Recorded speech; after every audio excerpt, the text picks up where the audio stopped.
Dans les deux œuvres au programme, Sido et l'Évry de la Vigne, la nature occupe une place essentielle. Pour bien comprendre les multiples références qui sont sous-jacentes, il faut avoir en tête un certain nombre d'éléments qui relèvent de la culture générale. La nature, en effet, est perçue d'une manière ambivalente au cours des siècles.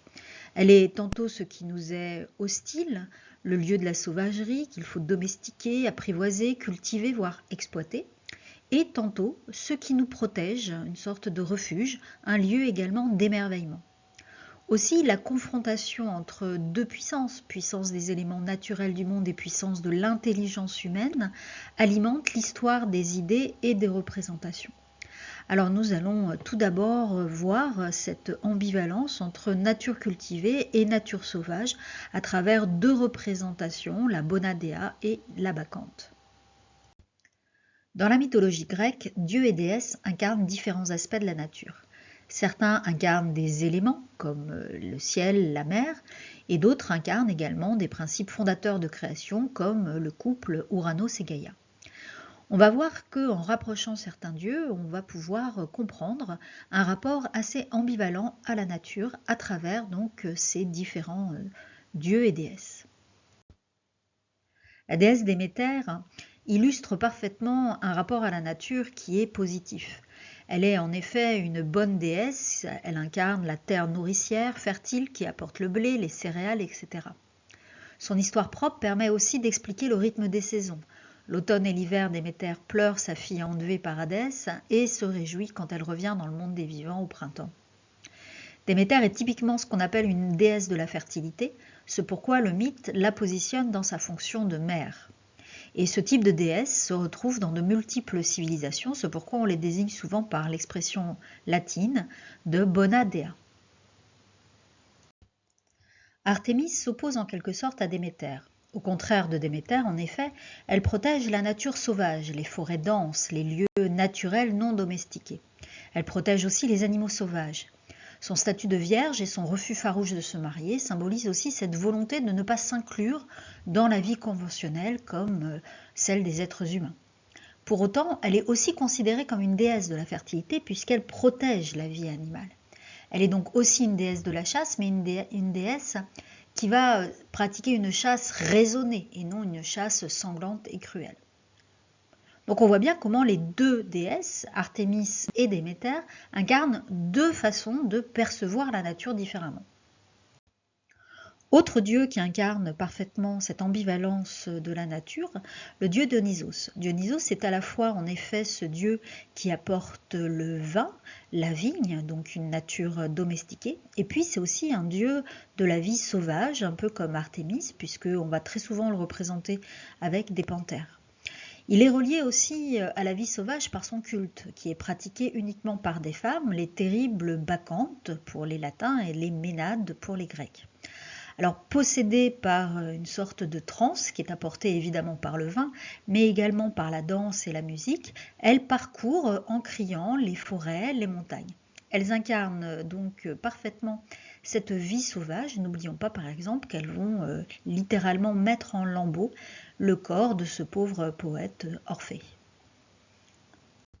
Ces trois exemples montrent bien le rôle central des femmes dans le rapport à la nature.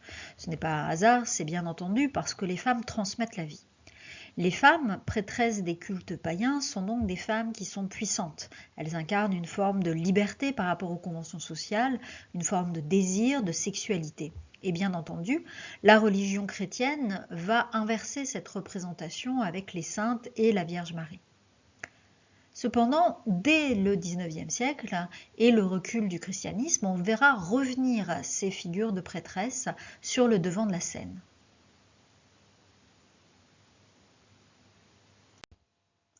La peinture pré-raphaélite, au milieu du XIXe siècle, va ainsi puiser dans la tradition pour figurer des Bacchantes ou des Ménades et également reprendre à l'intérieur de la littérature arthurienne des figures comme Morgane, figure qui ressemble beaucoup à ces femmes puissantes, à ces prêtresses puissantes, Morgane bien entendu, mais également la fée Viviane qui enferme Merlin dans un rocher. Et puis un peu plus tard, dans les années 60, avec les mouvements hippies, On va retrouver à la fois ce rapport à la nature sauvage et puis cette place essentielle qui est donnée aux femmes et cette place aussi qui s'accompagne d'une forme de liberté, de libération même.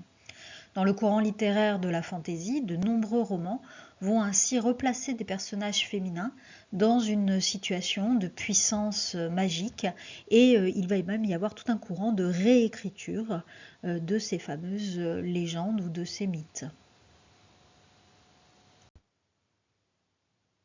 Alors on vient de voir comment dans le rapport à la nature les femmes occupent une place fondamentale et on fera aisément le lien avec Colette qui, ne l'oublions pas, a joué et connu le succès en jouant un faune au music-hall.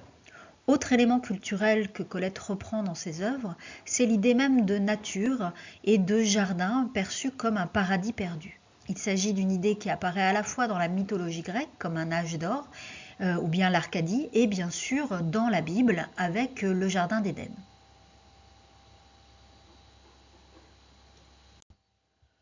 Au Moyen-Âge, associés à la reverdie, de nombreux poèmes et romans vont faire référence à ces jardins, qui sont des jardins de délices, des jardins qui sont des lieux amènes ou idylliques. On les représente souvent comme des jardins qui sont clos, protégés de la ville, et des lieux également de plaisir où on chante et on danse. Et puis on voit aussi que ce sont des lieux qui protègent les amours courtoises. À la fin du XIXe siècle, les jardins de Giverny peints par Monet, ou bien les tableaux du douanier Rousseau, illustrent encore cette idée de lieu amène qui envoûte les sens et apaise en quelque sorte les âmes. Dernier élément qui va nous permettre de comprendre les références culturelles de Colette, eh bien, ce sont les changements qui vont intervenir au début du XIXe siècle dans la conception même de la nature. En effet, avec les débuts de l'industrialisation, les progrès techniques vont apporter l'idée que finalement la nature est là aussi pour se soumettre à la puissance de l'homme. La nature devient un lieu qu'on exploite, qu'on utilise. Et le mouvement romantique va souligner ces changements de perception et va magnifier au contraire la nature comme un lieu qui protège de la folie des hommes, de valeurs qui sont des valeurs corruptrices comme l'importance donnée à l'argent. On est en plein milieu de la naissance du capitalisme. Et puis ça va être aussi un endroit où on va trouver une certaine forme de paix intérieure face à une ville qui s'accroît et qui devient de plus en plus une ville moderne, une ville pleine de noirceur, de brouillard, etc., etc. Après le romantisme, d'autres auteurs et d'autres mouvements vont reprendre cette manière de concevoir la nature comme un lieu à la fois d'émerveillement et aussi comme un refuge. Au début du XXe siècle, on va retrouver en particulier cette conception dans les romans dystopiques et dans tous les romans de science-fiction ou encore de fantaisie, qui sont porteurs de ce qu'on appellera plus tard une vision écologique du monde. Et c'est vraiment au début des années 60-70, avec les mouvements hippies, qu'on verra vraiment un autre rapport à la nature surgir avec cette idée de protection, de responsabilité, et aujourd'hui cette idée de protection et de responsabilité qu'on a avec le terme d'urgence climatique. Et Colette dans tout ça? Eh bien, au début du XXe siècle, seuls quelques auteurs se préoccupent de la nature comme Colette, c'est-à-dire qui vont vraiment donner une vision extrêmement positive et extrêmement sensible de la nature. Pour Colette, en effet, la nature, c'est un lieu vivant qu'il faut respecter, honorer. Elle est un lieu où les hommes peuvent apprendre en fait la liberté. La nature, chez Colette, semble se développer en dépit de l'action des hommes, comme si elle était en rébellion souterraine, en cachant sa force et en ne se montrant qu'à ceux qui le méritent. La nature, c'est donc une sorte de source de force et de liberté. En utilisant tous les sens au contact de la nature, on apprend en effet à sentir son corps, à le respecter, à le vénérer et à le libérer des carcans sociaux. Célébrer la nature permet ainsi à Colette d'exalter la liberté apprise à son contact pendant son enfance et une liberté apprise dont elle se souvient pour le reste de sa vie.